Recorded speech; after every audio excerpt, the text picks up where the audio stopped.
Good afternoon, and welcome to another edition of Doctor to Doctor in the chat room. I'm your host, Dr. Rhonda Shaw, and I am so glad to have you back with me another beautiful Saturday as we talk about relevant topics that impact our communities and our world. As I always say when I start the show, I want to encourage you guys to please stay safe. Use all the necessary precautions to stay safe, as in wearing your mask and physically distancing yourselves from others and being sure not to congregate in large crowds unless it's absolutely necessary. Make sure that you get tested. If you have not gotten tested and don't know where, just contact your local health department and they can steer you in the right direction in terms of where you can go to get tested. When you do get tested, if you test positive for COVID, be sure and to quarantine for the necessary amount of time and make sure that you retest and wait for the results of those tests before exposing yourselves to others. We want everybody to stay safe during these unprecedented times. Again, I'm glad to have you. And today we're going to talk about another very important topic, something that I know you guys have seen a lot about in the media lately. We're going to talk about our 2020 census. Getting this census completed is so important, and it's going to determine how hundreds of billions of dollars will flow through our federal funding, will flow through our communities.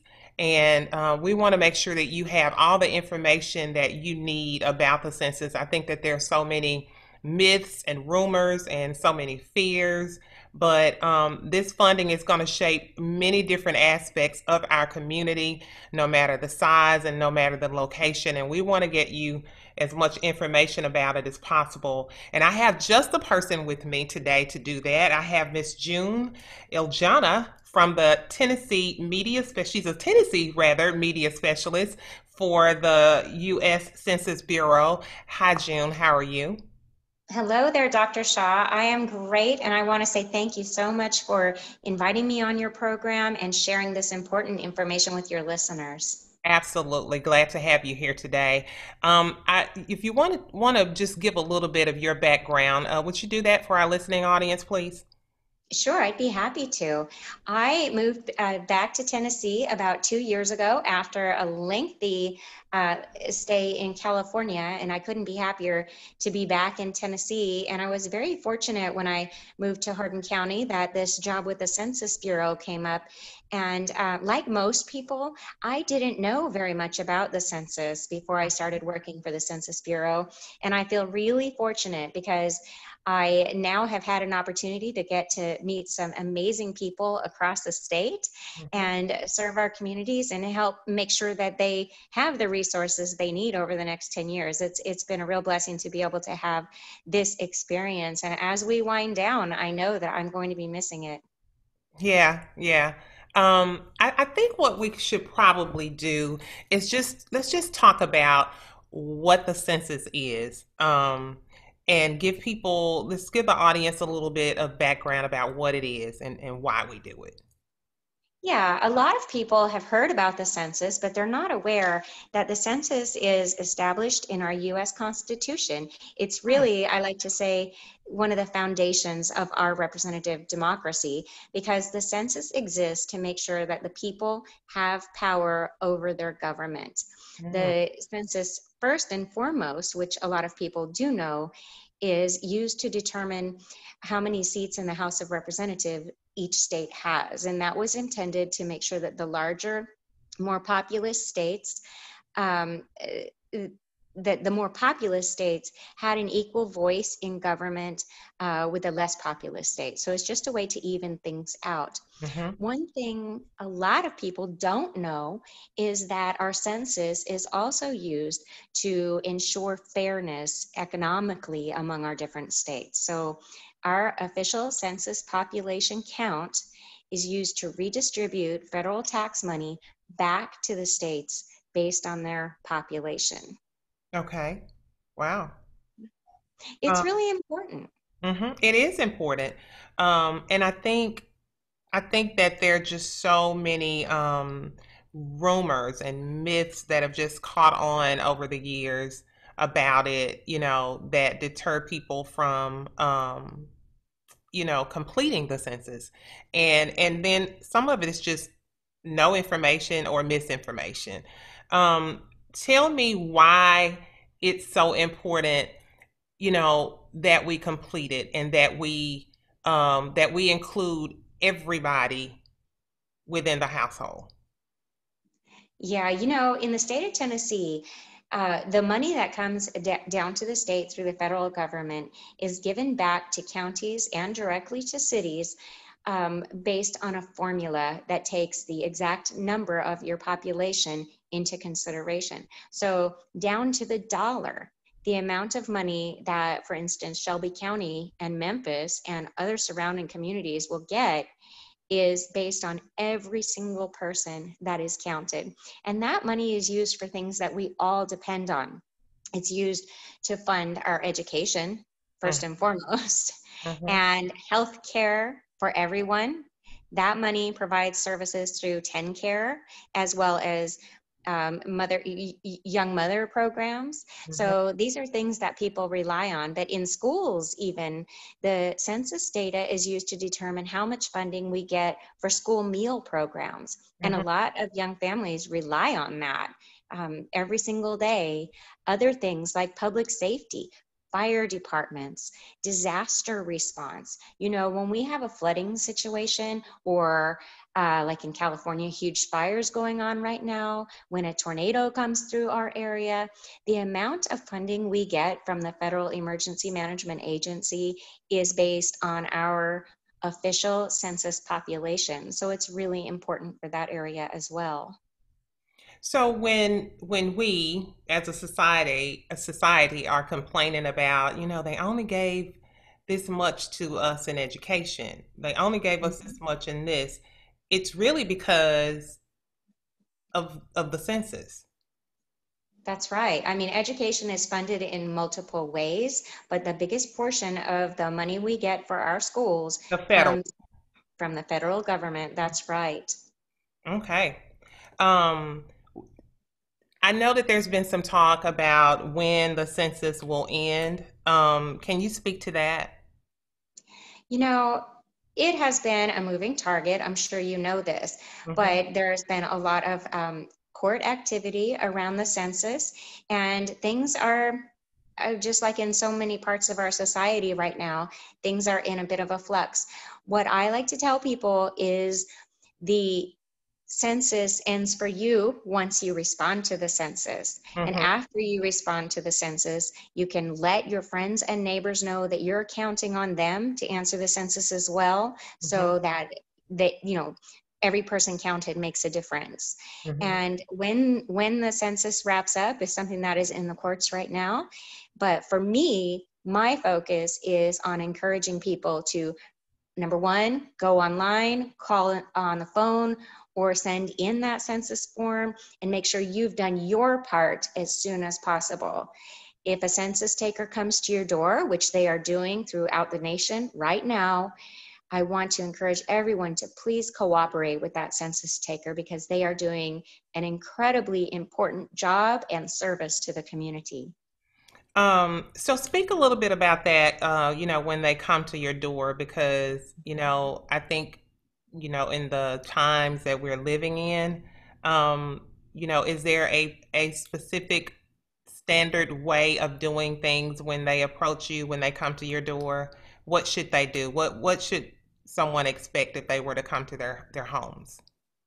Yes, ma'am. There are several reasons that people are not excited about having someone come to their door right now. There's health and safety because of the Hmm. pandemic, and there's privacy Hmm. always.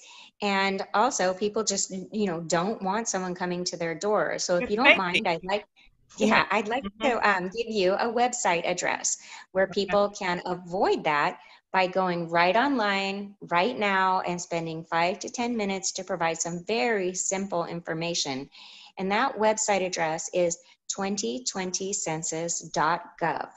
And it really is a quick and easy process, and you get that out of the way. If you don't are not comfortable in the online environment, or if you don't have good internet access, you can call the Census Bureau, and that telephone number is 844 330 2020. And again, it's just such a quick and easy process, and they're not going to ask you a lot of, deep personal information, definitely no financial information, so you can get that out of the way right away. So Now, what if someone, I'm sorry, go ahead. if someone does come to the door, getting to your original question, Mm-hmm. they will, first of all, they will be wearing a mask and Mm-hmm. oftentimes gloves. Mm-hmm. And after they knock on your door or ring your doorbell, they will step back at least 6 feet away from your door. They definitely will not come into your home. Mm-hmm. And they will ask you just a short series of questions about everyone living in the home. Now, to make sure that they are a census taker, and to verify their service, they will have a government issued photo ID with a Department of Commerce watermark on it, and you are very welcome to ask them for a second form of ID to verify that. Okay. They will also be carrying a census shoulder bag. It'll have the Census Bureau logo on it, so that's a quick and easy way to know who you're speaking with as well. Mm-hmm. Um, I've had people say that they've completed the census, but then they were contacted in some other way about completing the census, as if they hadn't already done it. Is that common? Unfortunately, it is kind of common this time around, and the reason is it's been an unprecedented situation for the 2020 census. Mm-hmm. We've had to we've had to change horses midstream a few times. Initially, we were telling people that the Census Bureau will not contact you by phone or by email, but then we changed that. We found a way, because we couldn't have our census takers out in the field for so long. We found a way to use text messaging. We added additional mailings that Mm-hmm. may have included people who've already responded, Mm-hmm. emails. So, yeah, that is happening. But I just encourage everyone to be patient with us, because we are trying to do the very best job we can and not miss anyone.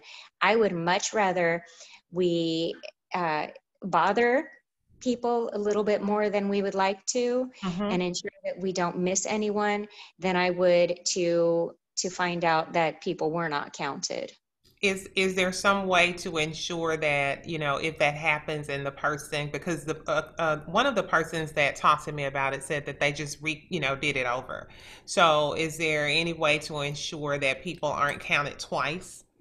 Oh, definitely. The Census Bureau system has some pretty complex and important algorithms that identify potential duplicates. Mm-hmm. And that's why we ask for a phone number on the census form, Mm-hmm. is that when one of those is flagged, we have the ability to go back and check and make sure, or sometimes we can identify just immediately that that's a duplicate. We don't, we, our theme for the 2020 census is count everyone once, only once, and in the right place. Wow. So yeah, one situation in which that's common is young children might spend part of their time at one parent's household, part at another parent's household, or living with grandparents. And Mm-hmm. all of those people may count that child, and we would like them to, because it is so much better that we identify that that child has been counted more than once and remove it, than Mm-hmm. it is to miss that child. Yeah. Okay, people.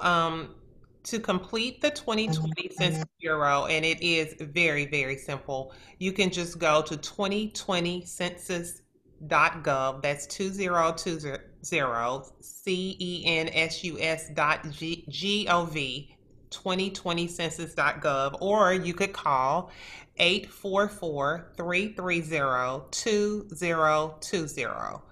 844-330-2020. Let's talk about the questionnaire. I've done it. It is very simple. Um, Okay. and I think it took me really less than 10 minutes. I think you guys are kind of saying it'll take about 10 minutes, but I don't know that it actually takes that long to do it. No. Um, talk about the questions. Let's talk about the questionnaire itself. Okay, the amount of time it takes really depends on the size of your household because you need to answer a few questions about every single person living there, regardless of their relationship to you. So Hmm. the questions are the name of the householder, which is anyone who you decide who is in charge of the house, whoever's answering for that household, as a telephone number for them, and whether they are renting or they own the home. Hmm. Then it asks for the birth date to establish age and the race and the relationship to the householder for every person living in the home. And that information is so incredibly vital because beyond the reasons I already told you, or the uses for the census that I already mentioned, Hmm. the official census data is used for planning purposes for communities across the nation. Hmm. We need to know how many seniors this community is going to have and what kind of service so that we can plan for services that they might need. We Hmm. need to know how many young children we have so that we can plan for schools to be built and education to be provided. Right. Businesses also use that information. They need to know who's living in the community so that they can decide where to open new facilities or expand services or contract services based on demographic information. I'm curious to know what's important about whether a household is being rented or owned.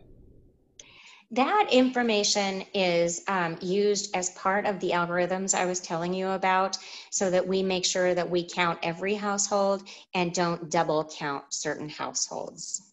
Okay.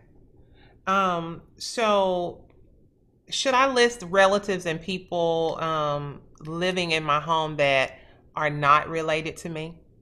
Absolutely. Anyone who's living in your home, even if it's not a full time permanent situation, should be counted if they are not going to be counted somewhere else. We don't want anyone to be missed just because they don't have their own separate home. We have a lot of situations in Tennessee and across the nation where grandparents are taking care of their grandchildren. Just a tremendous amount of that right now. And they don't often know if they should be counting those children on their census form? And the answer is they absolutely should. That child needs to be counted because we need to make sure we have provided funding and services for every child in our community. Okay. Um, will my answers on the census, because I know this is one of the fears, will answers be available to law enforcement, Social Security, welfare, IRS, people that are immigrants? Where does I this love this information question. go? That's the biggest misconception about the census. People are concerned that their information is going to get them in trouble in some way. And it can be as uh, not not terrible as that you applied for federal benefits and you weren't completely honest about the makeup of your household, or you are afraid that you have more people living in your household than your lease allows for, or it could be that you owe child support payments and you're concerned about getting on the government's radar in that way. Legal issues, of course, is a big one, and immigration. People are concerned that this Yeah. information will be shared with immigration. And all of that is completely false. The Census Bureau, under federal law, is prevented from sharing your census responses with anyone, and that includes any other government agency. No one gets your individual census responses. We aggregate it all, and then we share it out as statistics only. So there's no risk in responding to the census. It can't hurt you in any way. But it's going to help in every way. Folks, we're talking about the 2020 census. I'm talking with Miss June Iljana, doctor to doctor in the chat room. We'll continue in a moment. We'll be right back. And we are back on Doctor to Doctor in the chat room. We're talking about the 2020 census. I am here with Miss June Iljana, and she is giving us information about the census and some tips on how we can get this very easy questionnaire completed in a very small amount of time. It only takes a really, really small amount of time to do this. And as she said earlier, it's just based on the size of your household, but probably no more than 10 minutes max. We had talked about, June, people, coming to our homes to ask questions about the census. And, we know that we're in the midst of a pandemic. Can you talk a little more about the safety side of that, because I know that there, are a lot of people, particularly elderly people, that don't want to expose themselves to, what could become something as deadly as COVID. Yeah, absolutely. That is a huge concern for us. And back in March, we had just started the field work, meaning going to people's doors to gather information. When we had to shut that down when COVID hit, and we spent months just waiting for the right opportunity and things to be in place. We consult consistently with local public health experts as well as national public health experts to determine when the best time to restart that operation was Mm-hmm. and how to ensure that we protect the health of the public as well as the health of our employees. We don't want anyone getting sick because of this census Yeah. counting operation. So we developed some pretty comprehensive training for every single census field worker. It includes teaching them basic things such as hand hygiene. It includes talking to them about how to achieve social distancing while still accomplishing their task. So Mm-hmm. we have given them all the materials that they need. They'll have masks and gloves and most importantly, knowledge Mm-hmm. to ensure that there is a very, very low, minimal to no risk of being part of the problem when it comes to the pandemic. We couldn't do this census without having people go to other homes. And we're glad that there are a lot of ways that we can ensure that people are protected. Have there been any problems across the nation that you are aware of, where people, and not necessarily related to COVID, but just some safety things, Mhm. that some things that have happened to people because maybe someone was posing as a Census Bureau employee? Have you had any issues like that? Anecdotally, I've heard of situations where people have said that someone came to their door and they didn't believe that they were a census taker, and that certainly could happen. Mm-hmm. That's why we have IDs that you can photo IDs that you can verify their identity. You can ask them for a second form of ID just to make sure. But more often, unfortunately, I am hearing about census workers who are being treated badly. I guess I should say that. Mm. People are responding very negatively. In some cases, it's a very, very small minority of people that are aggressive towards census takers, but some people are, and that just breaks my heart. These people are they're well paid. I mean, that is certainly true. But this is a task that most of them are taking on because they want to be of service to their community and make sure that the proper amount of funding comes in. And these people just realize how important the census is. And I want to encourage everyone to be kind and to cooperate with them. Even if you've already responded to the census and they come to your door, please just, Yeah. kindly let them know Yeah. and treat them well. There's just no reason that anyone should get upset about a census taker coming to their door. They're going to take precautions. They're going to demonstrate that they are legitimate. So Mm-hmm. just be nice and respond to them. How much money, is our communities losing out on, because they don't people in within those communities don't complete the census?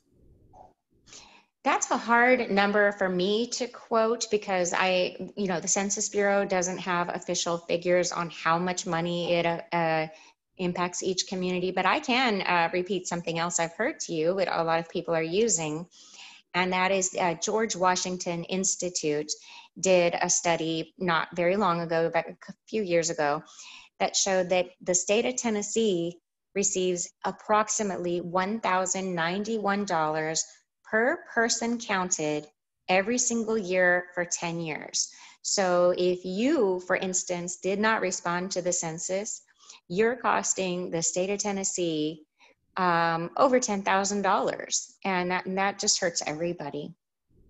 And it's a bigger number than that. They only Yeah. took a segment of the programs into account. They didn't take everything into account, so it's far greater than that.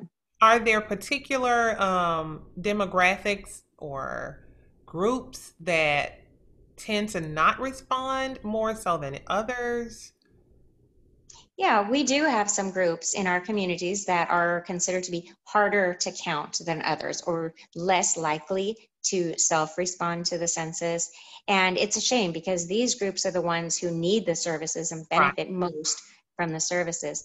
That would include people of color are Yeah. less likely to respond to the census. Hmm. We know that parents of young children are less likely to respond to the census. People of a lower socioeconomic background don't respond as often to the census when it comes to them.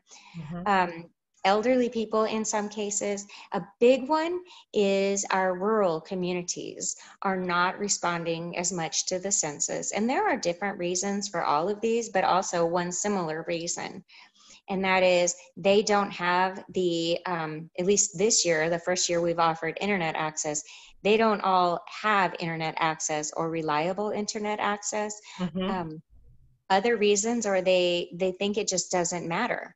And my job is to help everyone understand that it absolutely matters to you and to your family and to your community. Yeah.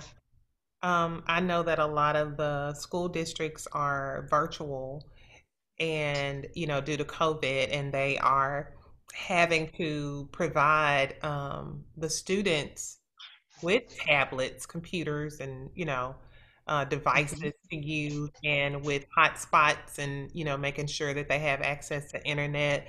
So, and I mean, let's face it, even in some of the poorest communities, people have smartphones. So, Mhm. I mean, there are all kinds of ways to, because you don't have to necessarily have access to internet. You can just simply call 844-330-2020, Mhm. so, Yes. I mean, there is really no excuse. We should be able to get this done. Let's talk Mhm. about how what can I do to ensure that my community is counted? Let's talk about that.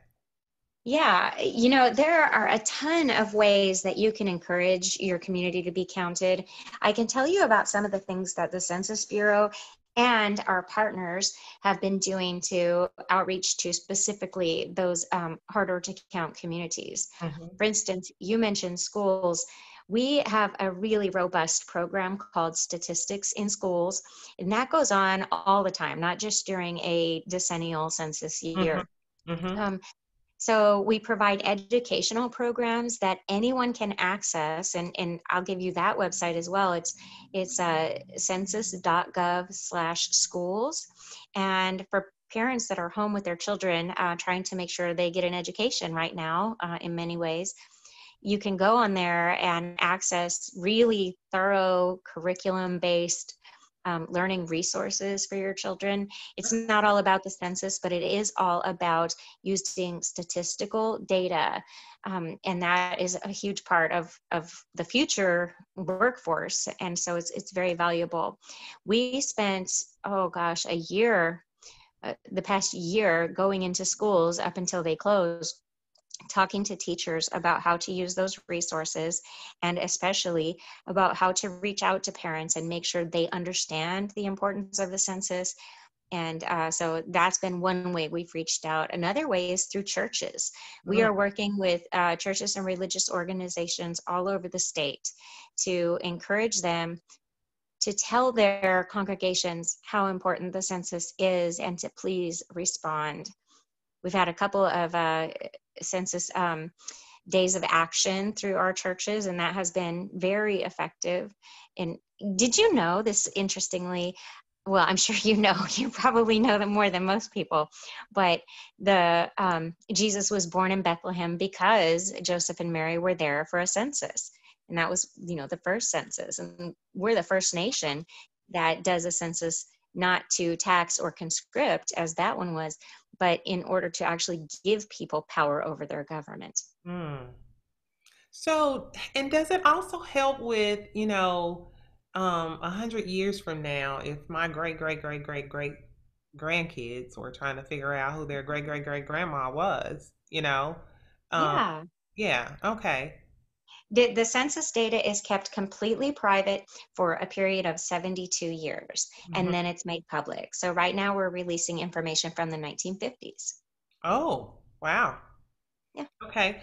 Let's talk about the technological developments that that we've had over time.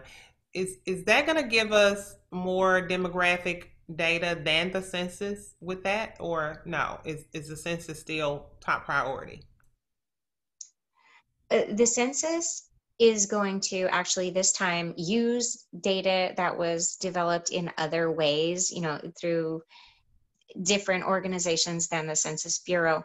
This is called using administrative data. So if you've interacted with the government in other ways, like through social services or the DMV or a variety of different ways, the Census Bureau is going to be able to access that information to fill in holes in our census data. However, it is so very important to note that is a one-way street. We can receive information from, for instance, tax rolls or something like that, but we cannot, will not, no way, no how share any census responses back out to any other organizations. So Okay. that's one way. And then of course, the biggest way for us right now is that this is the first time we've allowed people to respond to the census online, and the vast majority of people have chosen to do it that way. Okay. How about, the big states? Do the big states get bigger, particularly in Congress as a result of the census? I am not an expert in the census data analysis part of it, so Hmm. I would leave that to someone else. But what I do know is that less populous states like Tennessee, Hmm. um, every single person who's counted matters because we're fighting for funds. We're fighting to make sure that we get our fair share, and the bigger states are doing the same thing. Yeah. How about, is it the greatest force behind the nation's racial and ethnic diversity? I wouldn't say the census affects our racial and ethnic diversity, but it certainly reflects it. Okay. And we have a more difficult time counting people of color. And we want to make sure that when we release these statistics, we get that part right. Hmm. Because we want to make sure that there's adequate representation for our communities of color. And this is one of the big points. We've been working so hard throughout Memphis, and we have, I think, another parade coming up, but to get into our communities, we're going into Fraser, for instance, and doing a parade to tell people you need to be represented the way you deserve in our government, because the census doesn't just impact our state's representation at the federal level, but census data, including the race portion of it, is used to draw local voting district boundaries. Now, let's all answer so that we can make sure that everybody gets fair representation. What other myths or misconceptions about the census could you share? Well, sometimes people think that the census is used to track people, and that isn't at all the case. The Mhm. census is only used to put together data, statistics. We don't use census data, for instance, from the 2010 census to see where you went after 2010. That is a myth that a lot of people have. Um, there, I don't. Other myths are not coming to mind, but we have a really nice website called Census Rumors page that where people will say that census people are posing as census takers, and you can go onto that website and you can check. Um, but really, my focus has been on making sure people have the right information. I don't want to Yeah. discourage anyone from responding to the census. Mhm. So, but are there questions that people commonly worry about that aren't even on there? You know, Yeah. like does it ask for certain information? Are there questions that you can think of that people worry about, but they aren't even on the census? Because basically, you've told us what they are. Yes. The name, the phone number, whether you rent or own, your date of birth, your race, and then all the people in the household and how they're related to the main person in that household. Um, Hmm. and that's No, it. you're right. Is that right? I should have mentioned that. People think that the census is going to ask them about their finances. Now, there's a decennial census, which means it's done every 10 years, and it's required in the Constitution, and it does not ask any financial or political questions. It Mm-hmm. doesn't, ask about your bank accounts. It doesn't ask about your mortgage, how much money you make, none of that. However, this is where it gets a little confusing for some folks. The US Census Bureau does this required census, but over the course of the years in between, they are always doing different surveys because the American public needs information. So we have one that used to be 20 years ago, used to be called the long form of the census, and people might remember that. Mm-hmm. And some people would get the long form and some people would get the short form. Mm-hmm. Now it's separated out into a different operation altogether, and it's called the American Community Survey, Mm-hmm. and that is about 70 or more questions. So it does ask for a lot more in-depth information. I mean, right down to how long is your daily commute to work. So I Wow. mean, it goes into it, and that information is so valuable to, especially to businesses and governments that are planning services Mm-hmm. for the community. Mm-hmm. I have a neat story about that, actually. One business was looking to expand. It was a house washing business or a roof washing business, and so they accessed and used in-depth census data to figure out what parts of their community were going to be most likely to use their service, and then that's how they focused their advertising. And so I thought that was a nice story. It's much longer than that, Yeah. but So let's talk about like what you guys are doing to reach specific communities and gather information about specific demographics. We're going to talk about that when we come back from break. We'll be right back in a moment. We're back. I'm here with June, Iljana, and we're talking about the 2020 census. When we left, you talked about a little bit about the American Community Survey. Um, is that something that I could possibly have to do in my lifetime? yes, it's highly likely that you will be asked to respond to the American Community Survey, and it is a little bit time consuming, and it does ask more personal information than the regular census does. But you're probably going to get it because we survey about 3% of the population at any given time. So you could get it at any point. And I just want to say, please respond, please fill out that information. It isn't going to be released, or your specific answers will not be released to anyone. And your local government and businesses will use that information to plan services. So it's really helpful to know as much as we can about our society and our community so we can make sure that everyone gets, properly served and has the information they can use. Hmm. June, what happens if someone doesn't complete the census? A lot of people ask me, will they arrest me? Because it is required by law. Responding to the US Census in any form, whether it's the decennial census or the American Community Survey or one of the many other surveys that we do of business and healthcare and things like that. It is required by law that you respond to the census, and we will continue and continue to ask you to do it until you respond. But a lot of people ask me, will I be arrested? The answer is we need you to do this as a service to our society. Hmm. But the Census Bureau is not a law enforcement agency. And just like we won't release your responses to anyone else, we Hmm. also don't release your non responses. So um, it's really something that we need you to do, and we will continue to hound you about it. But arrested, uh, highly unlikely. So if I don't complete it, you will continue to hound me about it, but like there is going to be a cutoff, right? Where at some point, I just was not counted, right? If I didn't complete it. That's Like, right. There will okay, be. okay.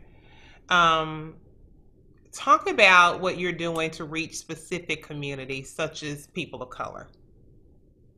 Yeah, the Census Bureau for the 2020 census has made unprecedented efforts to make sure we reach out to our harder to count communities, including people of color and people for whom English is not their first language. The material on the Census Bureau website is available in more than 50 different languages. We know we have a very diverse society, and we want to make sure that every single person who lives here at all gets counted in the census, because everyone benefits from the census, that the services that the census helps to provide resources for. Mhm. So we're doing some extra special efforts to reach out to those groups. And it includes some very specific targeted groups. LGBTQ community, for instance, we have done some very focused outreach during Pride Month to reach to them.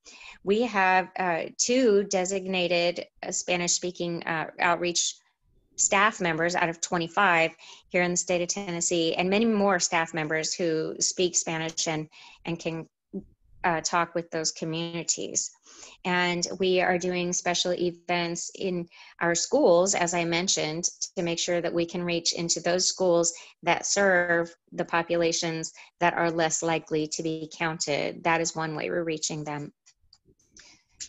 Um, we have people everywhere. We have people, homeless folks, people living in shelters.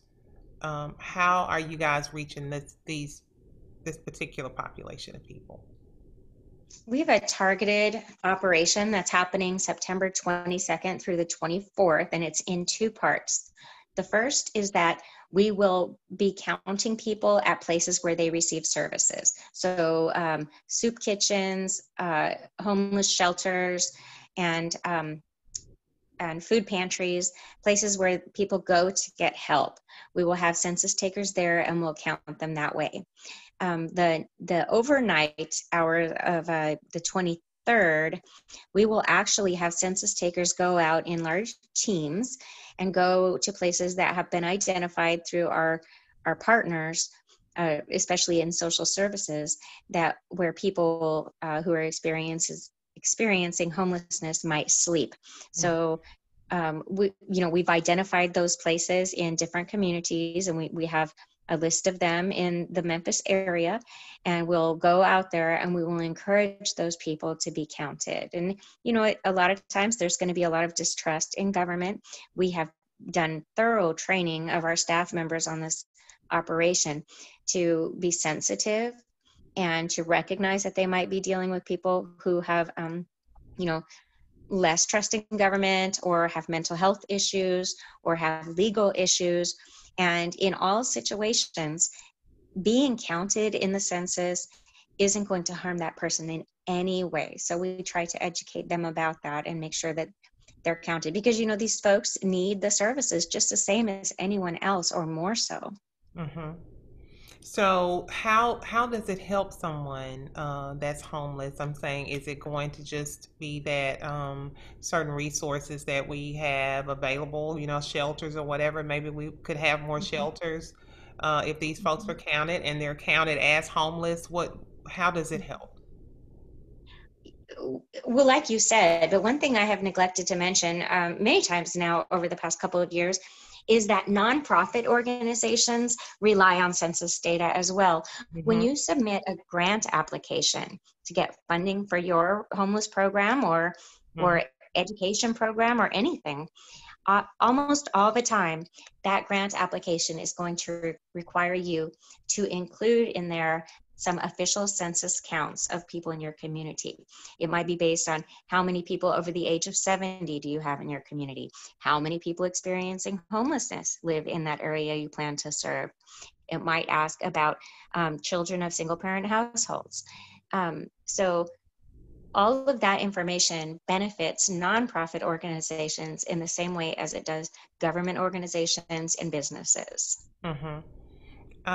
June, as we move towards a close, if you would just kind of just share, just give us a recap of the census and why it's important and how we can complete it, all the different ways we can complete it, um, and whatever other things you'd like to highlight before we leave today. Yes. The US Census is, as I said, one of the foundations of our form of government. It makes sure that your voice is heard and that you receive adequate funding and representation in our society. There's no risk to anyone in responding to the census because every answer you provide will be protected under federal law. Anyone can respond to the census very, very quickly and easily at 2020census.gov. I also want to add that if you'd like to support the census and come to work as a census taker, we would love to have you apply at 2020census.gov/jobs. In Shelby County, they pay up to about $22 an hour, so it's no small thing. It's a very short-term opportunity, but we definitely still need people to apply. So responding to the census, if you're not comfortable responding online, you can call the Census Bureau and answer a few simple questions.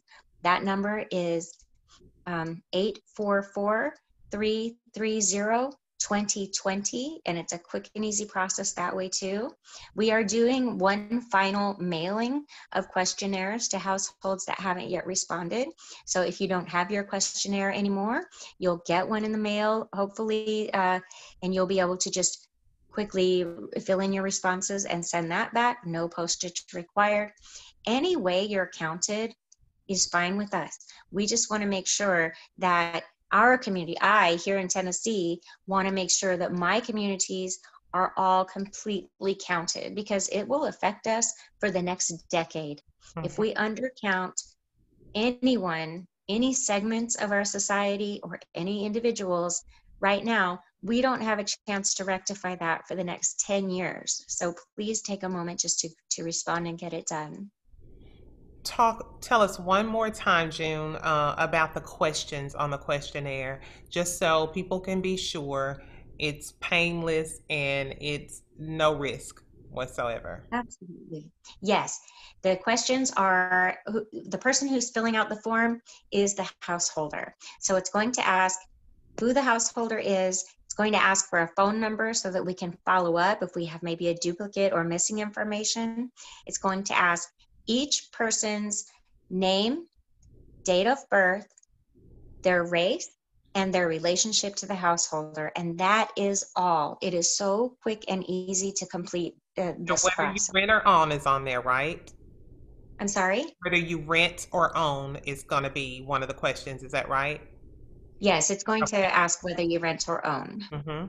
Okay. I I always just forget wanted, about that one. yeah, I just wanted to make sure I included that so we said it all. Yeah. Yes, So folks, please complete the census, the 2020 census. Is going to determine where hundreds of billions of dollars will flow. Federal funding will flow through our communities, our schools, our businesses, our nonprofit organization, resources for homeless people, anything that you can think of, our healthcare. Please complete it. Go to 2020census.gov, or if you do not have access to a computer or smartphone, you can always just call 844-330-2020, or someone may come to your home. Be kind. Just ask, make sure that you can see their ID and make sure that they are using those necessary precautions. But please answer the questions. If they come to your home, answer the questions. If you would like to be employed by the Census Bureau for a short amount of time, of course, you can go to 2020census.gov/jobs. Is that right, June? that's right. And in Shelby County, it's $22 an hour.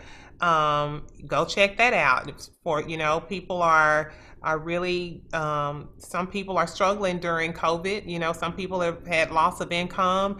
Here's a way to get some income, although it may be temporary. It is a way to get some income for a while. June, thank you so much for taking the time to come and talk about this. This is so important. I thank you, and I hope that we can talk again in the near future. Yes, thank you, Dr. Shaw. I really appreciate the opportunity to share this information. Absolutely, absolutely. Guys, I thank you so much for being here for another edition of D2D in the chat room. I hope to see you here again on next Saturday at the same time. We will see you then on 94.7 FM.